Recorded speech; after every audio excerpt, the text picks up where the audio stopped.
Now this right here might be the only board that is left out of this series that I haven't reviewed from ASRock. And this is ASRock Phantom Gaming X870E Nova Wi-Fi, and to be honest, this board looks amazing. Now, of course, when we take into discussion the visual aspect and performance, of course, we're going to stick to performance, but visual aspect is also important when we're talking about the high-end motherboards in general. So this board definitely goes into the high-end bracket specifically because of the performance. But then when you're paying big bucks, well, basically, this isn't big bucks compared to other brands. But enough with the discussion philosophy.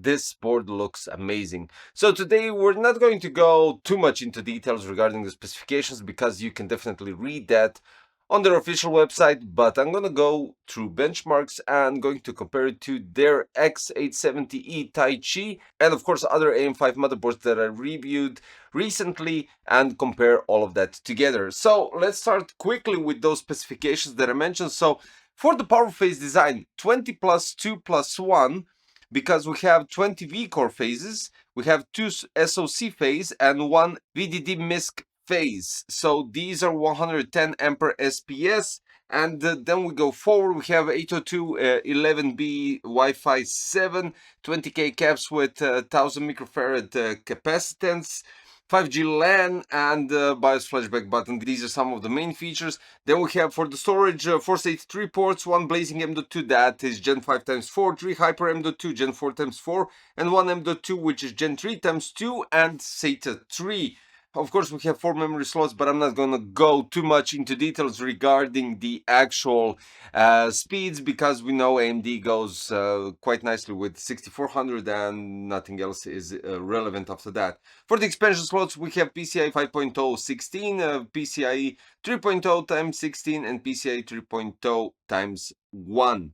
We have 7.1 channel HD audio Realtek LC4082 audio codec, and basically that's it. ATX form factor, which is kind of a shocker because some of their past generation flagship models were eATX in general. But let's go quickly through the I/O overview and then benchmarks. Because what we have right here is BIOS flashback button, we have cleared mouse button, we have 2 antenna ports, HDMI, USB 3.2 generation 1 Type A 2 times in this row, then we have 2 USB 3.2 generation 2 Type A, 2 USB 2.0, 2 USB 3.2 generation 2 Type A, one USB 3.2 generation 2 Type A, and one USB 4 Type-C, 5G LAN, USB 3.2 generation 1 Type A, USB 4 Type-C, and microphone out and SPDIF. So basically this board is packed. Shame it doesn't have more Gen 5 slots for your SSDs, and VRMs are quite insane, I do have to say. I use the AMD Ryzen 9 9950 X3D with this one because, well, basically it is a flagship model and 9800 X3D is definitely an outstanding processor, don't get me wrong. But to push the limits of this board, I wanted to use the strongest CPU that I have specifically for this socket, which makes sense. And this is what we got. So going with regular AIDA 64 Extreme Edition, system stability test, CPU went up to 75 degrees, but that depends solely on AIO, and the clock speed was 4985, which is the highest. Then we go with the memory benchmark. We have read speed 78,378 megabytes per second, write speed is 83,136 megabytes per second, copy is 72,387 megabytes per second. Read and copy are higher than on past models, while the write is lower. So I think that's quite solid. And for the latency, which is better, 73.1 nanoseconds. That is honestly outstanding. And then we go with AIDA AES cryptography, 728,054 megabytes per second, which is higher than the X870E Carbon Wi-Fi from MSI, and it goes on third position behind the X870E Type-C. Cinebench R23 CPU 10 runs on average. 70.9 degrees. This is somewhere in the middle. Clock speed 4960 megahertz, which is the highest clock speed that I got with this processor on this type of chipset. And the score is 40,786, which is third higher than the X870E Carbon Wi-Fi. Corona 10, 14.6 million rays per second. Let's circle it around. That's lower than these two boards up front. Corona 1.3. It finished the render in 33 seconds, which is great. Basically, it levels up with all the other boards with 14.4 million rays per second.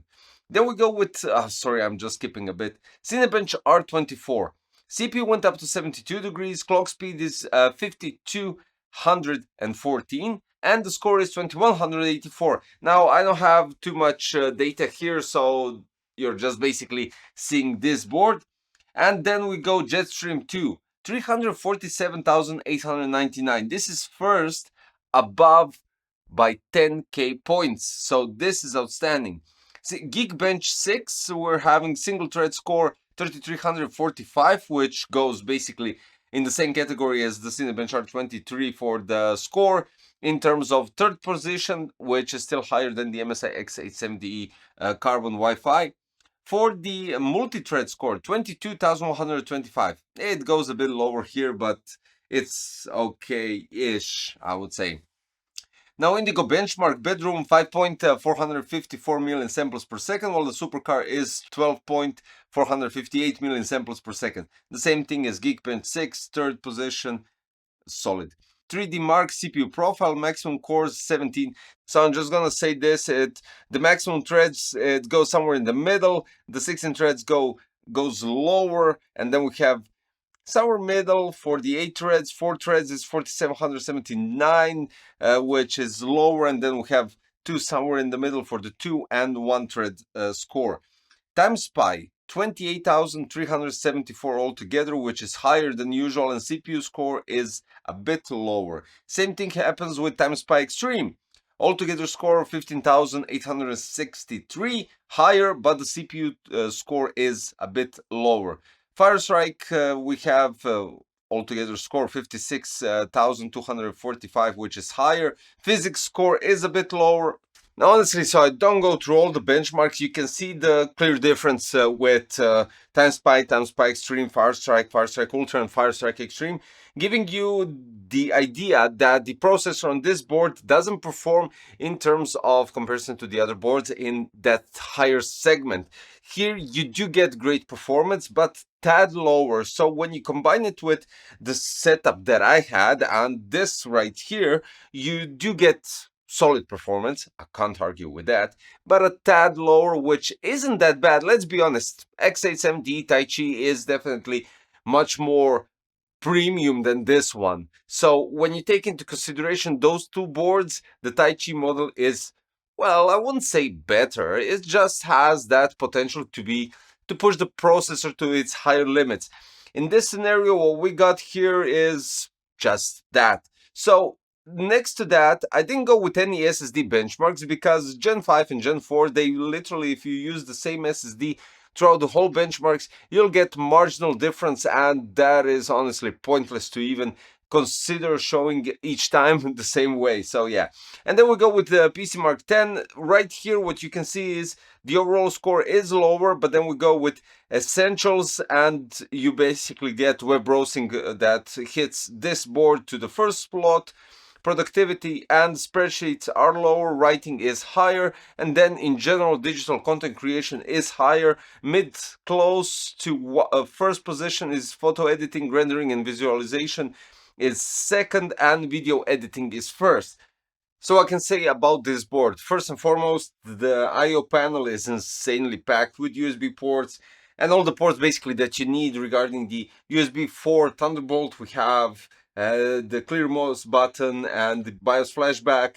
You have those ultra USB powered, also outstanding VRM power design, and insane design in general when we're talking about the I/O cover, the heatsink over the SSDs. As I stated at the beginning, shame it has only one Gen 5 x 4 SSD slot. But then again, it's a quite great build. Of course, when we take into consideration the performance, you won't get the performance that you get with the X870E Type-C, but still, this board is cheaper than the X870E Type-C, and that kind of levels up with the performance, I would say. In some instances, is that it does outperform the Type-C model in general. It outperforms X870E Carbon Wi-Fi from MSI, but I would say that this board first has the looks, has all the necessary ports. I don't even have to go through the ports inside. Well, basically, the most important ones, you have loads of PWMs, you have addressable RGB, 2.8 pin EPS, 24 pin, and you don't need any additional PCI Express cable for the CPU that on some boards it actually exists on this chipset. In general, I think this is a solid grab, not when we take into consideration Best Buy, of course, because we're talking about almost close to the premium segment. But this board performs quite nice, quite close to their top range, even though this should be top range. And then again, it looks brilliant. So guys, ASRock Phantom Gaming X870E Nova Wi-Fi, design, performance, and of course you can expect the price going into the same bracket, but comes close to the top-notch flagship models, and I think that's really good. So I'm really digging this board, because let's be honest, unboxing such a board is truly an enjoyment without a doubt, and then having a solid performance is also great. So guys, the links for the 9950 X3D and including the ASRock Phantom Gaming X870E Nova Wi-Fi is in the description below, so you can check out the prices and everything else considering that. And that'll be all for today. If you're new to the channel, don't forget to subscribe, hit the like button, click the notification bell. I'll see you shortly in a new one. Thanks, bye bye.